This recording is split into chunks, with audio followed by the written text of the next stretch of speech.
Hi, I'm Rennie. Welcome to my channel.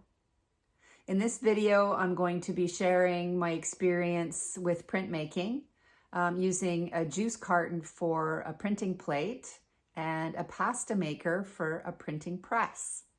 I'm relatively new to printmaking. I'm a mixed media artist, but got curious over the last few months about printmaking. And so I'm exploring just using the most basic possible tools to see if it's something that I want to explore further. So here's the video. Let me know your comments or what you think. I'm just doing some finishing touches on the drawing that I did of this flower truck that I saw at a fair this summer. I'm taking a cutout piece of juice carton, placing it over my image, my drawing, taping it down so that I can transfer the image onto it. And I'm just rubbing so that the image will transfer onto the paper, from the paper rather onto the carton.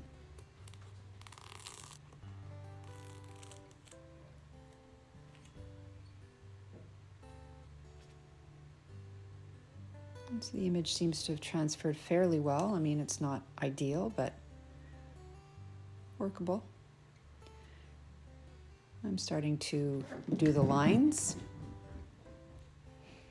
So here I'm actually using one of those battery-operated etching tools, but it's not turned on, just to do the initial lines because I like the head of the etching tool.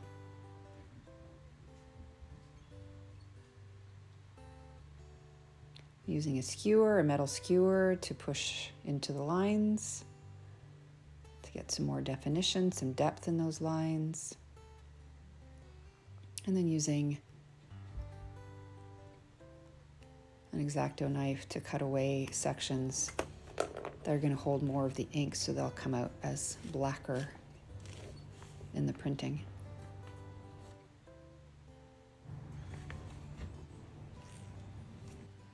Applying the ink now, using a piece of cardboard. So initially just spreading the ink onto the plate.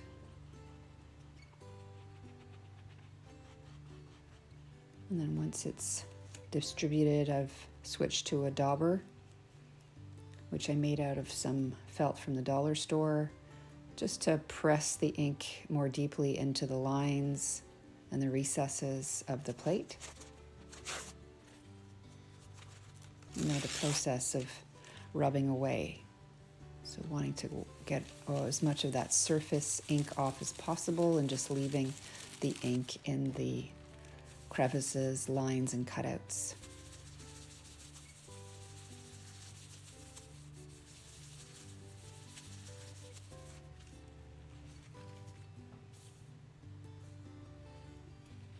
Switching to the wiping cloth, tarlatan, which is a fine, sort of a little bit finer than cheesecloth to get more of that surface ink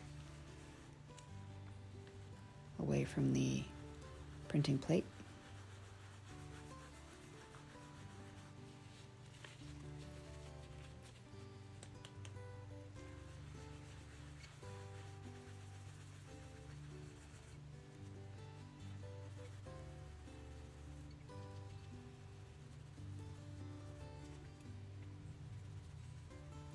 Using a shop towel to try and get even more of the ink away.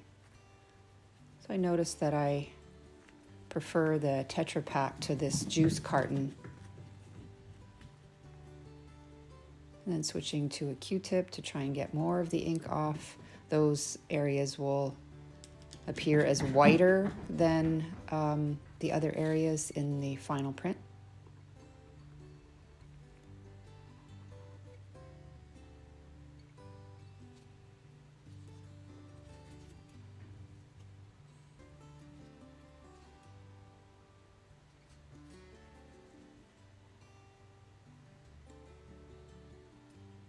So working on some highlights, leaving some shadow detail. I think I've got a lot of refining techniques to learn about this part of it.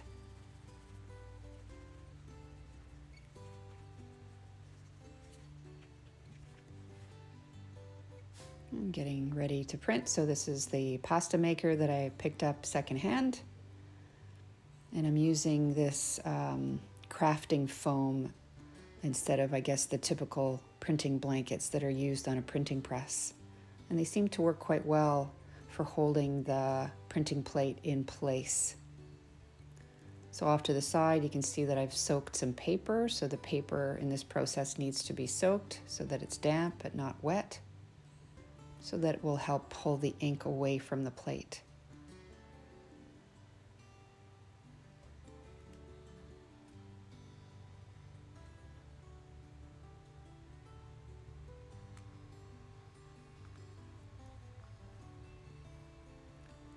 And then this is the first attempt at working with the pasta maker.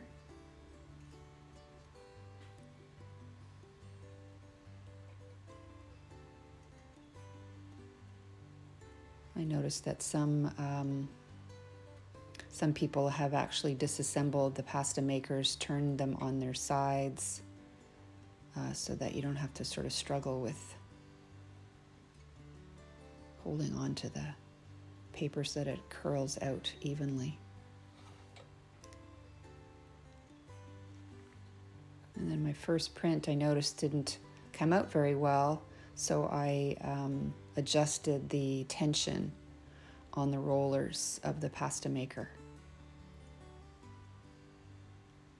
And then a second attempt at the print with the adjustment having been made.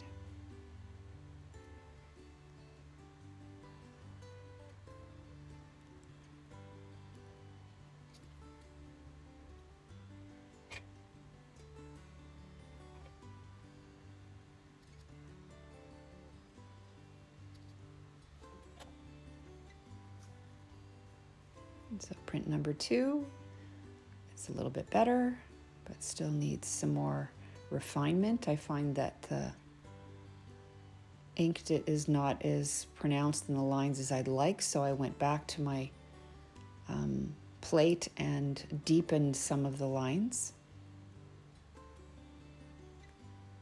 And then this is the third print that I'm attempting. You can see the ink even squishing out the end of there. And this is the third one, and I'm quite happy with it.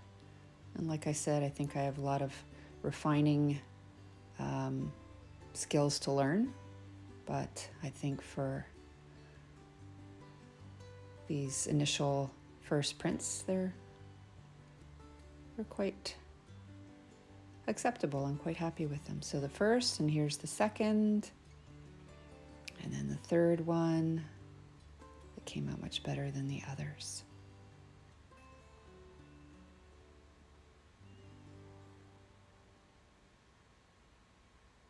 So thank you for watching.